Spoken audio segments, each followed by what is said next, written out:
ये जो लैपटॉप है ये बना ही है for gaming and high level productivity work. ऐसा मैं क्यों कह रहा हूं वो ये वीडियो पूरा देखोगे तो आपको आइडिया लग जाएगा। Really world is shrinking with new technology coming up in the market and आज के डेट में प्रोसेसर्स के भी काफी ऑप्शंस हैं एंड स्नैपड्रैगन की कमी थी वो भी लाइन में लग गया and people who need both power and better processor and GPU with 3.2K display and still light weight, उनके लिए ऑप्शंस बढ़ते जा रहे हैं लाइक दिस। पहले इस लैपटॉप को चेक करते हैं एंड फिर इसके कुछ कंपटीशन है उसको भी डिस्कस कर लेंगे। So today we have RTX 4050 powered laptop with Ultra 7 155H processor, laptop EVO certified and EVO certified के क्या फायदे हैं वो तो आपको पता ही है। That is Lenovo Yoga Pro 7i which is powered by 16 cores and 22 thread। Core and threads क्या होते हैं उसके लिए ये वाला वीडियो आप जाकर देख लेना। इसमें जो हाइब्रिड स्प्लिट है वो है 6 performance course, 8 efficiency course and 2 LPE course, low power efficient course. जब परफॉर्मेंस चाहिए तो CPU P कोर्स यूज करेगा एंड जब एफिशिएंसी चाहिए तो P&E कोर्स का मिक्सचर यूज करेगा एंड जब बहुत लो लोड वर्क करना है, हल्का फुल्का काम करना है तो बैटरी बैकअप भी अच्छी चाहिए होगी, देन LPE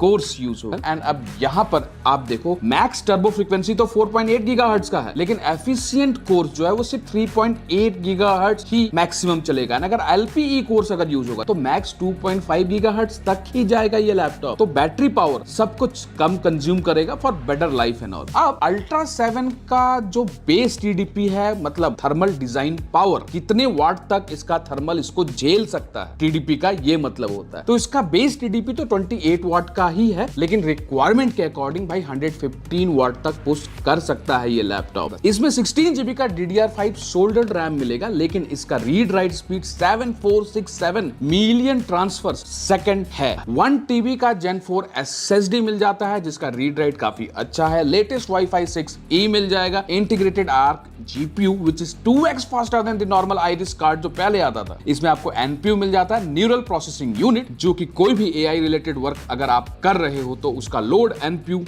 ले लेगा एंड CPU दूसरे लोड्स पर कंसंट्रेट कर सकता है। NPU के बारे में डेडिकेटेड वीडियो बना रखा है, नहीं देखे तो ये वाला वीडियो जाकर आप देख सकते हो। इसमें आपको डेडिकेटेड 6GB RTX 4050 मिल जाता है विद सपोर्ट्स DLSS 5.5। इसका TGP पुश गेमिंग में दिखाऊंगा, just wait for that. I will just tell you कि भाई इसका जो TGP है वो मतलब टोटल ग्राफिक पावर वो इस लैपटॉप को कैसा परफॉर्मेंस प्रोवाइड करता है। Home and student life time मिल जाता है, मैक कैफे ट्रायल वर्जन मिल जाता है। मेन हाईलाइट है इसका 14.5 इंच का 2.8K display with 100% DCI-P3 and OLED display जो आगे बताऊंगा। इसमें आपको 1 ईयर ऑन साइट वारंटी मिलती है, 1 ईयर प्रीमियम केयर मिलता है एंड 1 ईयर एक्सीडेंटल प्रोटेक्शन साथ में मिल जाता है। मतलब ये नहीं है कि पटक के खराब कर दो, मिलता है तो अच्छी बात, जो आप एक्सटेंड भी कर सकते हो for 3 years with an extra cost of 3000 और सो फ्रेंड्स ये लैपटॉप सिर्फ 1.49 kg का है। DGPU होने के बाद भी मेटल एल्युमिनियम बिल्ड है में मिल जाता है एंड फुल प्रोफेशनल वाइब आती है एंड इसका जो ये ब्लूइश कलर है ना लिटरली स्टैंड आउट करता है। कहीं भी आप खोलोगे तो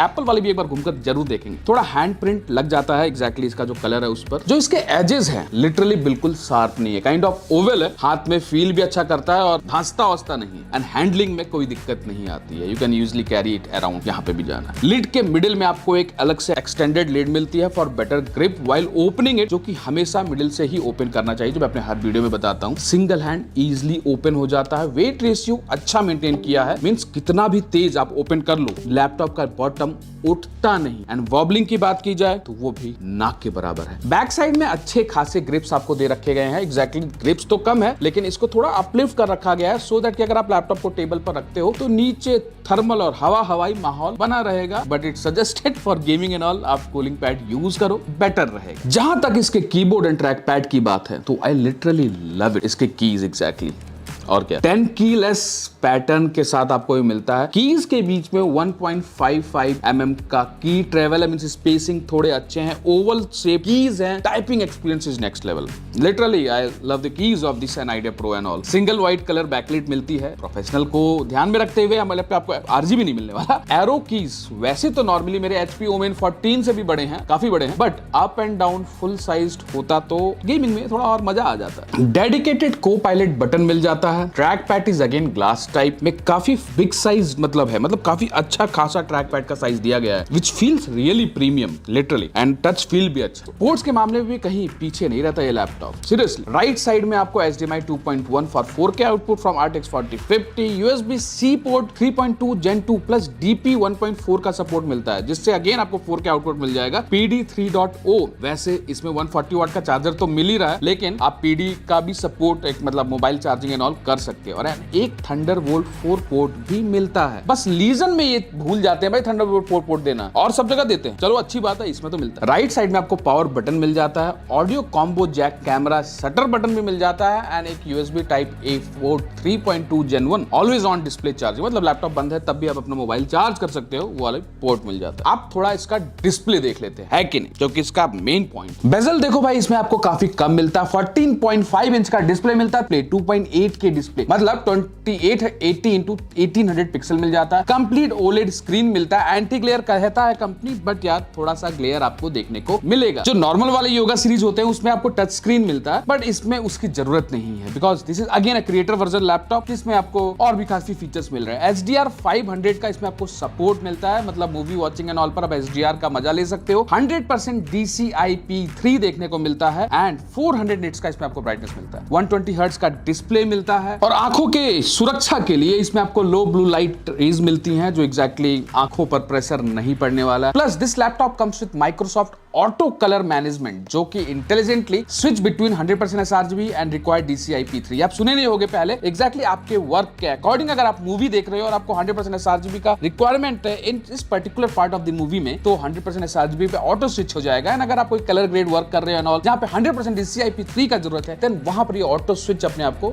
DCI-P3 पर कर लेगा। इंटेलिजेंट ऑटो एक फीचर के साथ मिलता है, मतलब अगर आप लैपटॉप के पास जा रहे हो, लैपटॉप आपको देखते ही अपने आप डिस्प्ले ऑन हो जाएगी, एंड विंडोज हेलो फीचर मिलता है। डिस्प्ले ऑन हो जाएगी मतलब जब तक आपका फेस को रिकॉग्नाइज करेगा नहीं, तब तक लैपटॉप नहीं ऑन होगा, बट डिस्प्ले ऑन हो जाती है, तो ये एक अच्छा फीचर है। स्पीकर इसमें आपको 4 डॉल्बी एटमॉस ऑप्टिमाइज्ड स्पीकर मिलता है, 2 आपको ऊपर के साइड आउटलेट मिल जाते हैं एंड 2 नीचे के साइड, जिसका साउंड क्वालिटी स्पीकर का लिटरली काफी अच्छा है।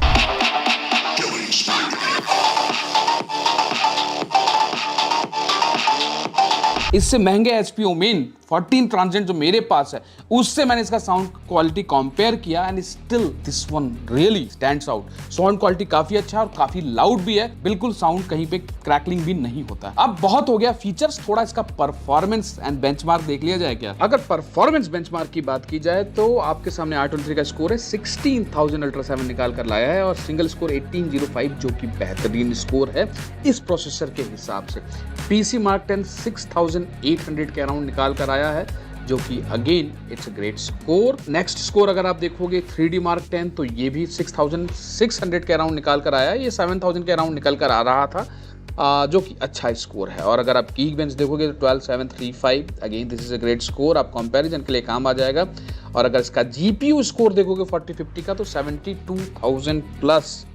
और अगर VR मार्क देखा जाए तो मतलब VR गेमिंग के लिए this machine is capable enough with 8000 plus score. Cross mark 10 आप पॉज करके कंपेयर कर सकते हो दूसरे लैपटॉप के साथ, जो कि 1723 के अराउंड निकल कर आ रहा है।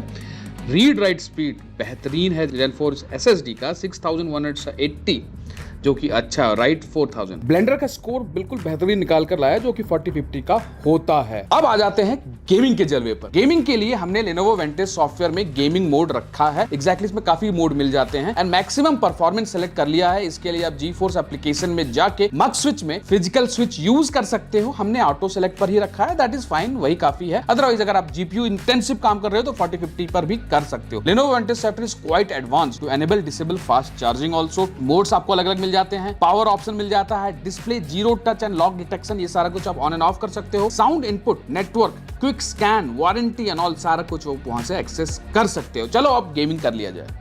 तो इस प्रोडक्टिविटी प्लस गेमिंग लैपटॉप का गेमिंग परफॉर्मेंस देखा जाए तो भाई देखो, अगर आप अल्ट्रा DLSS ऑन पर 2K डिस्प्ले पर हम खेल रहे हैं और 70 प्लस FPS हमको वार जोन जैसे गेम पर मिल रहा है। टेम्परेचर पर ध्यान रखना, मैं टेम्परेचर मेरे को इसमें अच्छा देखने को मिला, थर्मल्स अच्छा देखने को मिला, 80 के अराउंड ही टच रखता है, उससे ऊपर जाता नहीं है, और मेमोरी पूरा यूज हो रहा है। नेक्स्ट गेम अगेन आपके सामने 2K डिस्प्ले पर काउंटर स्ट्राइक, जिसमें आपको अच्छा खासा FPS देखा जाए तो 2K डिस्प्ले के हिसाब से 115 FPS मिलना अच्छा है। और वॉटेज भी देखना, वॉटेज पूरा पुश कर रहा है। 65 वॉट का लैपटॉप है, 60 वॉट TGP का लैपटॉप है, तो 50, 55, 60 आराम से टच कर रहा है। नेक्स्ट गेम हमने FSD पर ट्राई किया और FSD अल्ट्रा DLSS ऑन पर 114 FPS आराम से निकाल कर ला रहा है। यहाँ पर CPU टेम्परेचर DLSS ऑन पर ऊपर गया था, but again control left side में आप देखोगे तो जस्ट इसके पहले खेला हुआ था, इसमें DLSS ऑफ पर 75 डिग्री सेल्सियस पर रह रहा है। मतलब अगर CPU DLSS पर थोड़ा टेम्परेचर ऊपर जाता है बिकॉज लैपटॉप अपने आप को एक्स्ट्रा पुश कर रहा है, जबकि CPU पे इंपैक्ट नहीं आना चाहिए। लेकिन नेक्स्ट गेम अगर आप देखोगे तो ये भी FSD पर हम खेल रहे हैं और GTA 5 में 120 प्लस FPS आराम से निकाल कर ला रहा है। भाई 120 FPS का तो लैपटॉप ही है और पूरा टच कर रहा है।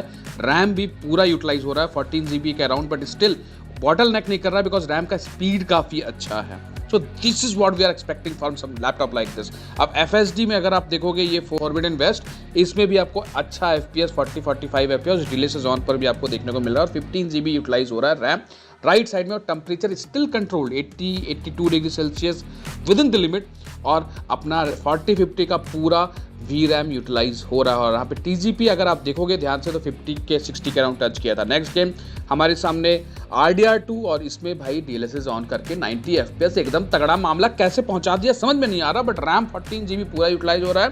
50 what TGP, 4 GB VRAM, performance thermals top notch कैसे कर रहा है भाई मेरे को समझ में नहीं आ रहा है। अब नेक्स्ट गेम आपके सामने एविल डेड 4, इसमें DLSS ऑन DLSS ऑफ में आप देख सकते हो भाई क्या ही परफॉर्मेंस है। रेसिडेंट एविल एविल डेड जो भी है भाई ये गेम अच्छा परफॉर्मेंस निकाल कर ला रहा है। आप लोग खेलते हो कि नहीं कमेंट में बताना जरूर इस गेम के बारे में। मुझे सही लगता है, स्टोरी टाइम गेम है इसलिए चला लेता हूँ।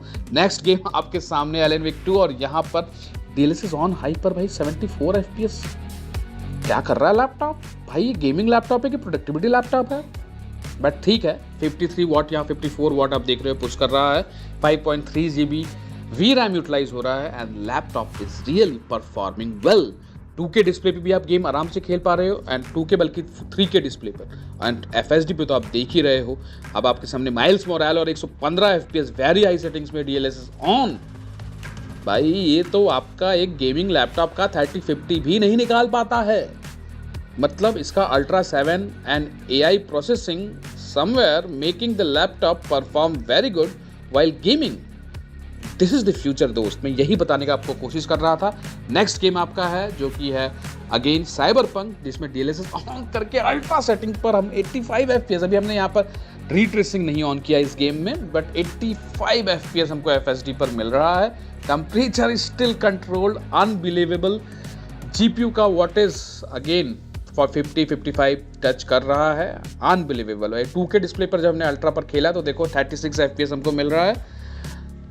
मतलब लिटरली 2K डिस्प्ले 2 बल्कि 2800 पिक्सल पर हम खेल रहे हैं और हमको DLSS ऑन करके 40 FPS के अराउंड मिल जा रहा है। Capability of laptop you can understand, but still 3.8 या 4K पर आप 35 it's very average FPS, but still FSD में अगर आप देखोगे तो ये एकदम अच्छे खासे गेमिंग लैपटॉप्स की वाट लगाने का मादा रखता है। और 102 FPS आप देख सकते हो फोर्जा होराइजन पर DLSS ऑन करके अल्ट्रा सेटिंग पर हम खेल रहे हैं।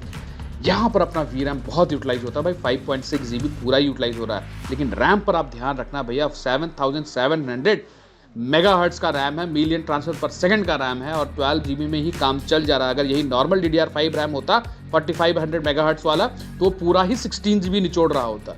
Next game again 2K display पे हम खेल रहे हैं और ये है आपका वैलोरेंट में भाई 150 FPS हाई सेटिंग्स पर निकाल कर ला रहा है, क्या ही बात है। और लो सेटिंग्स में 230 FPS भाई। FSD पे तो एकदम वॉट ही लगाने वाला है। मतलब FSD पे Ultra 7 अगेन जस्ट FSD बोला और FSD आ गया और 250-300 FPS और क्या ही चाहिए। वैलोरेंट में एक अच्छा डिस्प्ले मिल जाए, 2K पर अगर आपको 3K में अगर अच्छा गेम चल जाए तो और आप क्या ही एक्सपेक्ट करते हो। और आज के डेट में वैलोरेंट प्लेयर्स काफ़ी अच्छे हैं, उनको डिस्प्ले भी अच्छा चाहिए होता है, तो उसके हिसाब से तो भाई ये तगड़ा लैपटॉप है। एक चीज मुझे जो बेहतरीन लगी वो है भाई 60 वॉट का पुश ये लैपटॉप अप्रोक्सीमेटली कर रहा है। 65 वॉट का इसमें आपको GPU मिलता है। Still thermals are way controlled, that's the reason why they give 65 watt GeForce RTX Studio Edition in these laptops so that कि कम wattage में performance भी अच्छा मिल जाए and laptop गर्म भी ना हो. It never crossed 85 degrees Celsius in this slim factor. जहां तक editing and blenders की बात है वो भी हमने चेक किया. This is a creator version laptop which is optimized specially for good editing requirement, जो अपनी आप कोई भी 4K level editing multiple layer पर आसानी से कर सकते हो. बस डिफरेंस क्या है ये सुन लो आप ध्यान से. फिल्मोरा में तो अवेलेबल प्रीसेट्स होते हैं आफ्टर इफेक्ट्स के, उसको आप यूज करोगे कोई प्रॉब्लम नहीं आने वाला, आप आराम से कर सकते हो टू द एक्सटेंट जो कि हम नॉर्मली अपने डे टू डे वर्क में करते हैं. लेकिन अगर आप प्रीमियर प्रो एडिटिंग करते हो उस वक्त अगर आप अलग से आफ्टर इफेक्ट्स फाइल ओपन करते हो तो क्या होगा कि उसमें लोड थोड़ा ज्यादा पड़ता है सिस्टम, बिकॉज प्रीमियर प्रो भी चल रहा है और आफ्टर इफेक्ट भी चल रहा है. लोड टाइम थोड़ा ज्यादा रहेगा. रेस्ट एक बार आपका फाइल रेंडर हो गया उसके बाद देयर इज नो इशू, आप उस आफ्टर इफेक्ट फाइल को अटैच कर सकते हो. लेकिन ये भी ध्यान रखना बिकॉज 65 वॉट मिलता है तो रेंडरिंग टाइम थोड़ा ज्यादा होगा कंपेयर्ड टू 140 वॉट 4050. लेकिन दैट्स ओके, कंपैटिबिलिटी भी तो मिल रहा है दोस्तों. वैसे भी आप ट्रेवलिंग करते हुए मोशन ग्राफिक्स पर तो काम नहीं ही करोगे ना, और करोगे भी तो हल्का फुल्का करोगे, तो अपना रिक्वायरमेंट जो है वो इससे काफी हद तक काम हो जाता. अपना कहने का मतलब मेरा भी. जहां तक ब्लेंडर्स की बात है तो सेम थिंग कि 4050 से आपका काम चल जाएगा. लेकिन 65 वॉट है तो एक ग्लास की जगह 2 ग्लास पानी पीना पड़ेगा, उतना डिफरेंस आपको देखने को मिलेगा. आप समझ गए होंगे. जहां तक कैमरा क्वालिटी की बात है तो 1080 पिक्सल 30 FPS की रिकॉर्डिंग इसमें आपको मिल जाती है और रेस्ट आप खुद देख लो. अभी बैकग्राउंड में काफी नॉइस है, एसी चल रहा है, ये सारे साउंड है, बट इसका नॉइस कैंसिलिंग काफी अच्छा है. मतलब वीडियो कॉल एंड ऑल पर काफी अच्छा काम करने वाला है. आपको कोई भी नॉइज नहीं सुन रहा होगा जबकि फैन एंड ऑल चल रहा है, एसी चल रहा है. जहां तक इमेज क्वालिटी की बात है तो 1080 पिक्सल का रिकॉर्डिंग है, 30 FPS पे रिकॉर्ड कर रहा है. थोड़ा सा करेक्शन और बेटर हो सकता था, पैचेस जैसे, मतलब रेस्ट आप बताओ, बट हाँ थोड़ा सा कैमरा और बेटर हो सकता था. शटर बटन आपको मिल जाता है, ऑन द गो आप शटर कैमरा ऑफ कर सकते हो and on the go on कर सकते हो, तो फुल ऑन सिक्योरिटी है. माइक क्वालिटी कैसा है ये आप कमेंट करके बताना. अब भाई slim gaming and productivity laptop है फिर तो बैटरी लाइफ तो तगड़ा होना ही चाहिए ना. एंड ईवो सर्टिफाइड भी तो है ये लैपटॉप. अब आराम से इसमें आप 7 to 8 आवर्स बैटरी बैकअप उम्मीद कर सकते हो. और वैसे भी ईवो सर्टिफिकेशन कहता है 9 आवर्स क्लेम करता है एग्जैक्टली. जो हमने चेक किया अगर हम इसको ऑटो मोड पर रखते हैं तो ये समवेयर अराउंड हमको 5 से 6 घंटा दिखा रहा था, 79% बैटरी बची हुई थी. लेकिन जैसे ही हमने इसको CPU मोड पर किया तो ये 8.5 घंटा कुछ दिखा रहा है, जबकि इसमें 89% ही बैटरी बची हुई. दैट मींस ये आराम से हमको अभी तक फिलहाल सही बता रहा हूं चार्ज करने का जरूरत नहीं पड़ा. अपार्ट फ्रॉम जो हम गेमिंग कर रहे थे उसमें हम चाहेंगे कि आप चार्जिंग कनेक्ट करके रखो. और इसमें AI इंजन प्लस भी मिलता है जो लेनोवो के मैक्सिमम लैपटॉप में मिलता है, प्रीमियम लैपटॉप में, जो कि आपके वर्क के अकॉर्डिंग इसके battery life and overall work को ऑप्टिमाइज करता है. अब इसके कॉम्पिटिशन में Asus ZenBook, Asus Zephyrus, HP Omen 14 inch, Lenovo IdeaPad Pro 5 and Asus VivoBook and all आ जाते हैं. But for better battery Evo certification and price range के हिसाब से IdeaPad ही एक है जो इसको अच्छा टक्कर देता है. उसमें भी Yoga 7i have more features in approx 1,35,000 rupees. Rest आप डिस्क्रिप्शन में नंबर है, जो भी बेस्ट डील होगा आप वहां पर बात कर सकते हो इस पर्टिकुलर लैपटॉप का या किसी और लैपटॉप. Zephyrus भी देखो अच्छा ऑप्शन है विद 100 वॉट TCP, बट काफी कॉस्टली है, 175K तक चला जाता है अगर इसी स्पेक्स की हम बात करें. HP Omen is good option. इसका भी रेट पहले 1,50,000 रुपए के अराउंड था, 1,55,000. अब इसका रेट कम हो गया 1,20,000. मेरे पास अभी भी है, एक अच्छा लैपटॉप है. एंड ZenBook तो भाई भूल ही जाओ, 1,80,000 1,75,000 पर जाकर कहीं रुकता है. लेकिन Asus VivoBook 3050 या 4050 comes around 65K to 90K. But वहां पर बात यह है कि भाई CPU इतना तगड़ा नहीं मिलने वाला जो इसमें मिल रहा है. Overall this Yoga Slim 7i is good option. एक इंपॉर्टेंट इंफॉर्मेशन दोस्तों, अब पॉसिबल नहीं हो पाता है मेरे जैसे एक इंसान के लिए इतने कॉल्स और इतने व्हाट्सएप मैसेजेस, इतना इंस्टाग्राम मैसेजेस हैंडल करना, जिसमें मेरी टीम भी मेरे को सपोर्ट करती है. बट आप लोग चाहते हो कि मैं आप लोगों का सपोर्ट करूं, हेल्प करूं, तो उसके लिए दोस्तों आई ट्राई माई बेस्ट. आप मैसेज करते हो, मैं रिप्लाई करने का कोशिश करता हूं. कुछ लोगों का लेट होता है, कुछ लोगों का कर लेता हूं. लेकिन दोस्तों अगर आप चाहते हो कि आप मेरे वीकली यूट्यूब मेंबर्स हैं, उनके लिए मैं वीकली एक कॉल रखता हूं जहां पर वो सारे कंसर्न्स हमसे डिस्कस कर सकते हैं. अभी मेरे 3-4 मेंबर ही हैं जिनके साथ मैं कनेक्ट करता हूं and they are connecting with me regularly on call and on WhatsApp. आप भी अगर चाहते हो कनेक्ट करना एंड अगर आपका कोई कंसर्न है और मेरे साथ जुड़े रहना चाहते हो तो भाई मेरा मेंबरशिप आप ले सकते हो, यूट्यूब मेंबरशिप, जिसका मैं डिस्क्रिप्शन में लिंक दे दूंगा. And that's all guys. इस वीडियो को बनाने में काफी मेहनत लगती है तो उस बात पर लाइक एंड सब्सक्राइब कर लीजिएगा एंड बेल आइकन दबाना मत भूलना. चलिए मिलते हैं नेक्स्ट अपकमिंग वीडियो में.